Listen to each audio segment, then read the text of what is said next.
children of God.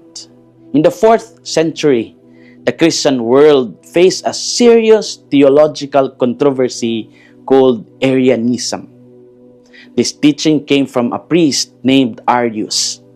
He argued that Jesus was not truly God, but only a created being. According to him, the Son was inferior to the Father and did not share the same divine nature. His ideas spread quickly and caused deep division among Christians. Many believers struggled to understand the true identity of Jesus.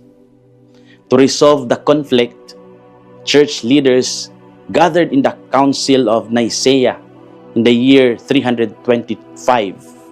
After long discussions and prayer, the council rejected the teaching of Arius. They declared that the Son was truly divine and shared the same nature as the Father. This teaching later became part of the Nicene Creed that Christians continue to profess today. The controversy reminded the church that understanding who Jesus truly is remains essential to the Christian faith.